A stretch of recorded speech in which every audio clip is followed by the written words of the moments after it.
మళ్ళీ రాబోతున్నాడు మన mass lover boy Vijay Deverakonda. SVC 59 అని తాత్కాలిక టైటిల్ పెట్టారు కానీ సోషల్ మీడియాలో మాత్రం ఇదే పేరు టైటిల్ అవుతోందని అంటున్నారు రౌడీ జనార్దన్. ఈ సినిమాకి డైరెక్టర్ రవికిరణ్ కోలా గారు రాజువారు రాణి గారు లాంటి నేచురల్ సినిమా తీసినోడు. ఇప్పుడు ఆయన విజయ్ దేవరకొండను రూరల్ యాక్షన్ ఇంకా మాస్ తాండవం చూపించబోతున్నాడు. గ్రామీణ రాజకీయాలు, భావోద్వేగాలు, కుటుంబ విలువలు అన్ని కలిపి ఒక పెద్ద మాస్ ఎమోషన్ థ్రిల్లర్ కానుందట. ఇది మొదటిసారి విజయ్ దేవరకొండ, కీర్తి సురేష్ హీరోయిన్లుగా కలిసి నటిస్తున్నారు. మహానటి సినిమాలో ఇద్దరు ఉన్న అక్కడ జంట కాదు. ఇప్పుడు మాత్రం ఒక రూరల్ రొమాన్స్ తో మాస్ లుక్ తో ప్యూర్ సౌత్ ఫిలిం గా రాబోతుంది. అది దిల్ రాజు బ్యానర్ లో శ్రీ వెంకటేశ్వర క్రియేషన్స్. సెట్స్ వెనుక గుసగుసలు చెబుతున్నాయి. రాజశేఖర్ గారు ఈ సినిమాలో విలన్ గా నటిస్తున్నారని. మాస్ ఎలిమెంట్స్ తో పాటు గ్రామీణ రాజకీయాలు, కుటుంబ పోరాట, ప్యాషన్, ఎమోషన్ అన్ని కలగలిసిన కథ. రవికిరణ్ కోలా రాయడం అంటే నేటివిటీకి నోచా. ఇది పక్క Telangana rural best action drama. Dil Raju ఈ సినిమా కోసం భారీ బడ్జెట్ కేటాయించారు. అక్టోబర్ నుంచి షూటింగ్ మొదలవుతుందని అధికారికంగా ప్రకటించారు. ఇక రిలీజ్ విషయానికి వస్తే తెలుగు, తమిళ, మలయాళం, కన్నడ, హిందీ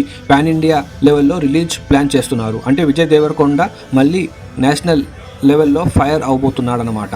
విజయ్ దేవరకొండ అంటే మాస్, ఎమోషన్, డెడికేషన్ అన్ని మిక్స్ అయి నోడు. ఇప్పుడు రూరల్ మాస్ రేంజ్ స్టోరీతో వస్తున్నాడు అంటే అభిమానులకు పండిక్. మరి మీరు చెప్పండి, రౌడీ జనార్దన్ మీ మీద అంచనాలు ఏంటి?